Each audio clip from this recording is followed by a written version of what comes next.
ਅੱਜ ਅਸੀਂ dimensional analysis ਦੀ ਦੂਜੀ ਐਪਲੀਕੇਸ਼ਨ ਕਰਦੇ ਹਾਂ। ਇਸ ਦੇ ਵਿੱਚ ਅਸੀਂ ਇਹ ਸਿੱਖਾਂਗੇ ਕਿ ਅਸੀਂ ਡਾਇਮੈਂਸ਼ਨਲ ਐਨਾਲਿਸਿਸ ਨੂੰ ਯੂਜ਼ ਕਰਕੇ ਫਾਰਮੂਲਾ ਕਿਵੇਂ ਬਣਾਉਣਾ ਹੈ।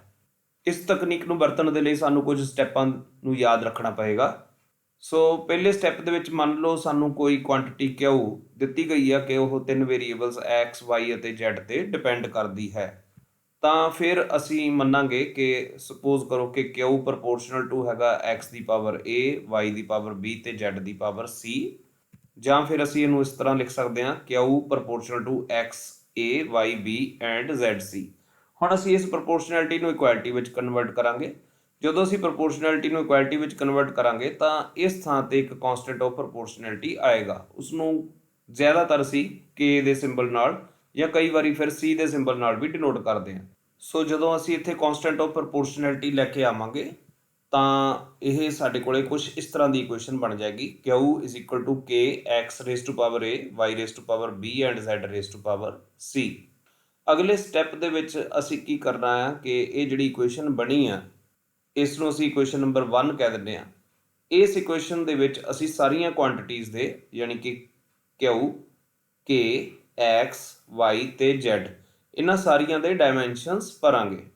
ਪਰ ਇੱਥੇ ਇੱਕ ਗੱਲ ਯਾਦ ਰੱਖਣ ਵਾਲੀ ਹੈ, ਜਿਹੜਾ ਕਾਂਸਟੈਂਟ ਆਫ ਪ੍ਰਪੋਰਸ਼ਨੈਲਿਟੀ K ਆ, ਜੇ ਉਹਦੇ ਡਾਇਮੈਂਸ਼ਨ ਸਾਨੂੰ ਸਟੇਟਮੈਂਟ ਦੇ ਵਿੱਚ ਦਿੱਤੇ ਹੋਏ ਨੇ ਕੁਐਸਚਨ ਦੀ ਸਟੇਟਮੈਂਟ ਦੇ ਵਿੱਚ ਤਾਂ ਅਸੀਂ ਉਹਨਾਂ ਨੂੰ ਯੂਜ਼ ਕਰਾਂਗੇ ਜਿੱਦਾਂ ਵੀ ਦਿੱਤੇ ਹੋਏ ਨੇ। ਪਰ ਜੇਕਰ ਕੁਐਸਚਨ ਦੀ ਸਟੇਟਮੈਂਟ ਵਿੱਚ ਕਾਂਸਟੈਂਟ ਆਫ ਪ੍ਰਪੋਰਸ਼ਨੈਲਿਟੀ ਦੇ ਡਾਇਮੈਂਸ਼ਨਸ ਨਹੀਂ ਦਿੱਤੇ ਹੋਏ ਤਾਂ ਅਸੀਂ K ਨੂੰ ਡਾਇਮੈਂਸ਼ਨਲੈਸ ਲਵਾਂਗੇ। ਇਹ ਇੱਕ ਇੰਪੋਰਟੈਂਟ ਪੁਆਇੰਟ ਹੈ ਜੋ ਕਿ ਸਾਨੂੰ ਯਾਦ ਰੱਖਣਾ ਪਏਗਾ। ਸੋ ਅਗਲੇ ਸਟੈਪ ਦੇ ਵਿੱਚ ਅਸੀਂ ਦੋਨੋਂ ਪਾਸੇ ਜਦੋਂ ਡਾਇਮੈਂਸ਼ਨਸ ਭਰ ਦਿੱਤੇ ਸਾਰੀਆਂ ਕੁਆਂਟੀਟੀਜ਼ ਦੇ, ਉਸ ਤੋਂ ਬਾਅਦ ਅਸੀਂ ਸਿੰਪਲ ਮੈਥਮੈਟਿਕਸ ਨੂੰ ਯੂਜ਼ ਕਰਕੇ A, B ਤੇ C ਦੀਆਂ ਵੈਲਿਊਜ਼ ਲੱਭਾਂਗੇ। ਜਦੋਂ A, B ਤੇ C ਦੀਆਂ ਵੈਲਿਊਜ਼ ਨਿਕਲ ਗਈਆਂ ਉਹਨਾਂ ਵੈਲਿਊਜ਼ ਨੂੰ ਅਸੀਂ ਦੁਬਾਰਾ ਇਕੁਏਸ਼ਨ ਨੰਬਰ 1 ਦੇ ਵਿੱਚ ਭਰਾਂਗੇ ਤੇ ਉਸ ਤੋਂ ਬਾਅਦ ਅਸੀਂ ਫਾਰਮੂਲਾ ਬਣਾਵਾਂਗੇ ਜੋ ਕਿ ਸਾਡਾ ਐਂਡ ਰਿਜ਼ਲਟ ਹੋਏਗਾ।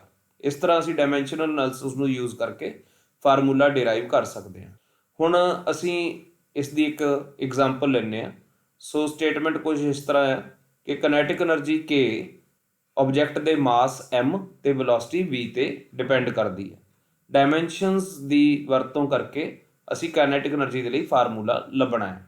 ਹੁਣ ਆਪਾਂ ਇਸ ਸਵਾਲ ਨੂੰ ਸੋਲਵ ਕਰਨ ਦੀ ਕੋਸ਼ਿਸ਼ ਕਰਦੇ ਹਾਂ।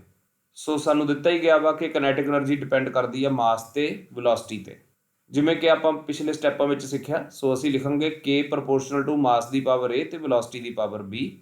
ਜਾਂ ਫਿਰ ਅਸੀਂ ਇਸ ਨੂੰ ਇਸ ਤਰ੍ਹਾਂ ਲਿਖ ਸਕਦੇ ਹਾਂ ਕਿ K ਪ੍ਰਪੋਰਸ਼ਨਲ ਟੂ MA VB।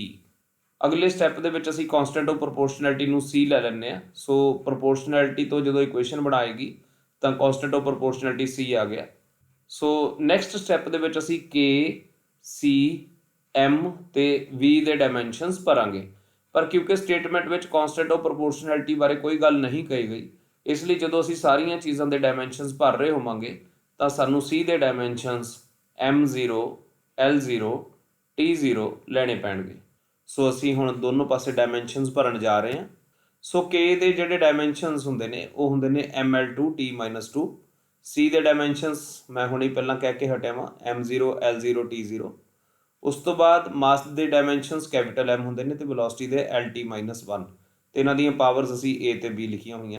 ਜਦੋਂ ਅਸੀਂ ਇਹਨਾਂ ਨੂੰ ਸੋਲਵ ਕਰਾਂਗੇ ਤਾਂ ਫਾਈਨਲੀ ਸਾਡੇ ਕੋਲ ਰਾਈਟ ਸਾਈਡ ਤੇ ਆ ਜਾਏਗਾ M the power A, L the power B ਤੇ T ਦੀ ਪਾਵਰ -B। ਹੁਣ ਅਸੀਂ ਦੋਨੋਂ ਪਾਸੇ ਜਿਹੜੇ ਆ ਅਲੱਗ-ਅਲੱਗ ਡਾਇਮੈਂਸ਼ਨਸ ਦੀਆਂ ਪਾਵਰਸ ਨੂੰ ਕੰਪੇਅਰ ਕਰਾਂਗੇ। ਸਭ ਤੋਂ ਪਹਿਲਾਂ ਜੇਕਰ ਆਪਾਂ ਦੋਨੋਂ ਸਾਈਡਾਂ ਤੇ M ਦੀ ਪਾਵਰ ਨੂੰ ਕੰਪੇਅਰ ਕਰੀਏ, ਰਾਈਟ ਸਾਈਡ ਤੇ ਦੇਖੋ M ਦੀ ਪਾਵਰ ਹੈਗੀ ਆ A ਤੇ ਲੈਫਟ ਸਾਈਡ ਤੇ M ਦੀ ਪਾਵਰ 1 ਆ। ਜਿਹਦੀ ਪਾਵਰ ਨਹੀਂ ਲਿਖੀ ਹੁੰਦੀ ਉਹਦੀ ਪਾਵਰ 1 ਹੁੰਦੀ ਆ। ਇਸ ਲਈ ਸਾਨੂੰ ਇੱਥੋਂ ਸਿੱਧਾ ਰਿਜ਼ਲਟ ਆ ਗਿਆ ਕਿ A is equal to 1।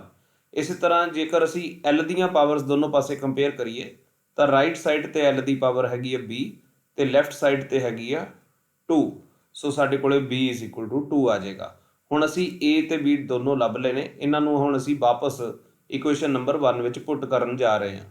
ਆਹ ਸਾਡੇ ਕੋਲ ਇਕੁਏਸ਼ਨ ਨੰਬਰ 1 ਆ ਜਿਹਦੇ ਵਿੱਚ K equal to C mass the power A ਤੇ ਵੈਲੋਸਿਟੀ ਦੀ ਪਾਵਰ B ਆ। ਸਾਨੂੰ ਪਤਾ ਹੈ ਕਿ A is equal to 1 ਹੈ ਤੇ ਅਸੀਂ B 2 ਲੱਭਿਆ ਵਾ। ਸੋ ਇਹ ਵੈਲਿਊਜ਼ ਅਸੀਂ ਭਰਨ ਜਾ ਰਹੇ ਹਾਂ। ਜਦੋਂ ਤੁਸੀਂ ਇਹ ਵੈਲਿਊਜ਼ ਭਰੋਗੇ ਤਾਂ ਸਾਡੇ ਕੋਲੇ ਕਾਈਨੈਟਿਕ એનર્ਜੀ ਦਾ ਫਾਰਮੂਲਾ ਆ ਜਾਏਗਾ CmV²। ਕਿਉਂਕਿ ਸਾਨੂੰ ਕਾਂਸਟੈਂਟ ਆਫ ਪ੍ਰਪੋਰਸ਼ਨੈਲਿਟੀ ਬਾਰੇ ਕੋਈ ਸਟੇਟਮੈਂਟ ਦੇ ਵਿੱਚ ਗੱਲ ਨਹੀਂ ਕਹੀ ਗਈ, ਇਸ ਲਈ ਅਸੀਂ ਫਾਈਨਲੀ ਆਪਣੇ ਸਵਾਲ ਨੂੰ ਇੱਥੇ ਰੋਕ ਦੇਵਾਂਗੇ, C ਦੀ ਵੈਲਿਊ ਅਸੀਂ ਨਹੀਂ ਲਿਖਾਂਗੇ। ਬਟ ਸਾਨੂੰ ਅਸਲ ਵਿੱਚ ਪਤਾ ਆ, ਅਸੀਂ ਸਕੂਲ ਲੈਵਲ 'ਤੇ ਇਹ ਪੜ੍ਹ ਕੇ ਆਏ ਹੁੰਦੇ ਆ ਕਿ ਕਨੈਟਿਕ ਐਨਰਜੀ ਦਾ ਐਕਚੁਅਲ ਫਾਰਮੂਲਾ ਹੁੰਦਾ ਹਾਫ mv²। ਇਸ ਲਈ ਐਕਚੁਅਲ ਵਿੱਚ ਇਹ ਜਿਹੜਾ C ਕਾਂਸਟੈਂਟ ਆਫ ਪ੍ਰੋਪੋਰਸ਼ਨੈਲਿਟੀ ਆ, ਅਸਲ ਵਿੱਚ ਇਹਦੀ ਵੈਲਿਊ ਹਾਫ ਹੁੰਦੀ ਆ।